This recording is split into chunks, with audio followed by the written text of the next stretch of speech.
Hello everyone, मेरा नाम है विवेक सोनकर और आज की इस वीडियो में हम सीखने वाले हैं स्पोकन इंग्लिश के दो बहुत ही एडवांस स्ट्रक्चर्स जो दोस्तों आपकी स्पोकन इंग्लिश के लिए बहुत यूज़फुल है। दोस्तों अक्सर हमारी डेली लाइफ में हम कुछ ऐसे सेंटेंसेस का यूज़ करते हैं जैसे कहीं ऐसा तो नहीं कि वह चला गया है, या फिर कहीं ऐसा तो नहीं कि वह तुमसे गुस्सा है, या फिर कहीं ऐसा तो नहीं कि वह तुम्हें बुलाना नहीं चाहता, या फिर कहीं ऐसा तो नहीं कि वह अपनी ज़िंदगी से खुश नहीं था।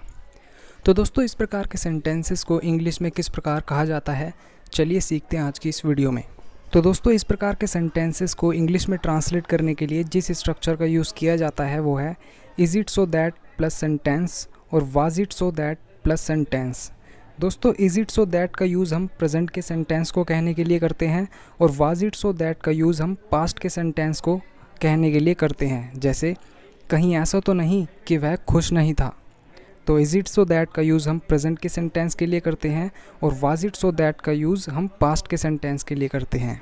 तो चलिए दोस्तों कुछ एग्जांपल्स की मदद से समझते हैं ताकि आपको और अच्छे से समझ आ सके। कहीं ऐसा तो नहीं कि वह तुम्हें बुलाना नहीं चाहता था, was it so that he did not want to invite you. कहीं ऐसा तो नहीं कि वह अपनी ज़िंदगी से खुश नहीं था, was it so that he was not happy with his life. कहीं ऐसा तो नहीं कि वह तुम्हें भूलना नहीं चाहता था, Was it so that he did not want to forget you?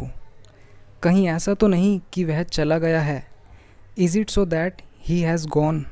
दोस्तों हमारी डेली लाइफ में कुछ इस प्रकार के भी सेंटेंसेस होते हैं जैसे तुम्हारा दिमाग किसी से कम नहीं है, या तुम्हारी मुस्कुराहट किसी से कम नहीं लगती, या तुम्हारी कार किसी से कम नहीं है।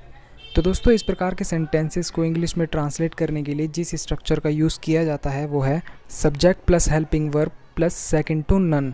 दोस्तों सेकंड टू नन का स्पोकन इंग्लिश में बहुत ज़्यादा यूज़ किया जाता है, जिसका मतलब होता है किसी का किसी से कम ना होना या कोई चीज़ किसी से कम ना हो। तो चलिए दोस्तों अब कुछ एग्जांपल्स की मदद से समझते हैं। एग्जांपल है तुम्हारा दिमाग किसी से कम नहीं है, your mind is second to none. तुम किसी से कम नहीं लग रहे हो, you are looking second to none. जो कार तुमने खरीदी थी किसी से कम नहीं थी, the car which you bought was second to none.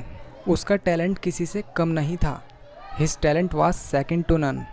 तो देखा दोस्तों आपने, ये दोनों ही स्ट्रक्चर्स आपकी स्पोकन इंग्लिश के लिए बहुत यूज़फुल हैं। अगर दोस्तों आपने आज की इस वीडियो से कुछ नया सीखा है और आप इस चैनल पर नए हैं तो आप इस चैनल को ज़रूर सब्सक्राइब कीजिए ताकि मेरी आने वाली वीडियोज़ में आप और भी एडवांस स्पोकन इंग्लिश के स्ट्रक्चर्स और ग्रामर से रिलेटेड टॉपिक सीख सकें। तब तक के लिए थैंक यू।